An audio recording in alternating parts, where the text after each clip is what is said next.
First thing to do is to isolate and lock out the power. Next, you're going to go and open the front door. You're going to take the two filters out, and you're going to undo the cover to the electrical box right here. Okay, so one of these, there's nothing attached, and the other one is connected right here. You have to disconnect it, so when the front cover comes off, all the display comes with it. Okay, screws on the cover. You've got one here, one right down there, and then on the bottom there's three. See, 1, 2, and 3. They're along the bottom. The top is just these little catches right here, but there is a center catch right here, and for me it was a bugger to get off. I had to play around a lot. It slides in like this a little bit. So when you do take it off, just undo those 5 screws and jiggle it, and be very, very careful, of course, of the vane here, that you don't go and wreck it. To remove the vane, take the 2 Phillips head screws out and remove the motor.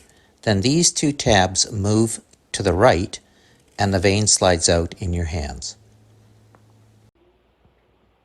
Next is the drain tray, and the drain tray just hangs on clips. So all you do is move it and it'll pop right out. See, coming out? And there's a hose attached to one end. This is the drain trough, drain catch, whatever you want to call it. That screen actually unclips here and here if you want to take it off and clean it. This was really quite scuzzy, and that's the trough that it catches it in. That was pretty gross. One side is open, one side will be plugged depending on if you have a left or right hand drain.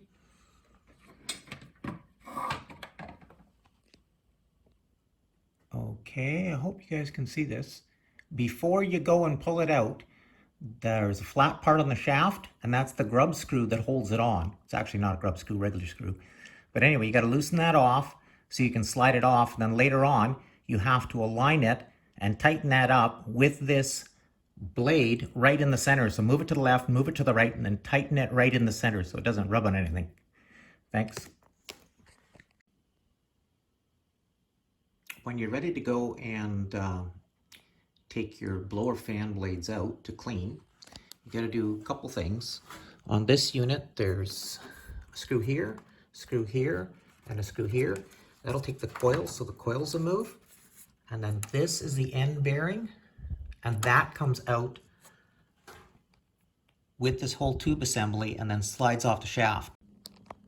Don't forget the ground wire has to come off. The wires on and off go into this little slot, and this cover just snaps on. There's a screw here that is part of the ground for the top cover. That comes off first, and that goes on after you get that cover back on. Next is the electronic package.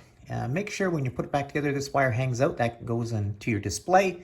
And you see this wire right here with the magnetic filter on it.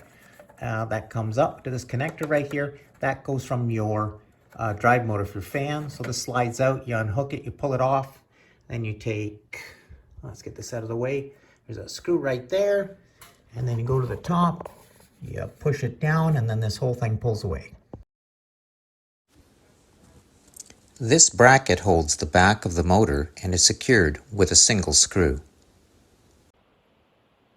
To remove the motor, you take the bracket out as previously described. There's a screw in the white part up here, the white bracket, and a screw underneath there. You take all 3 of those out, and this whole thing will come loose, come out in your hand. This is the back motor bracket, and it has a screw right here and one down here. Sometimes you have to loosen those so that this whole thing can tilt out to get the motor out.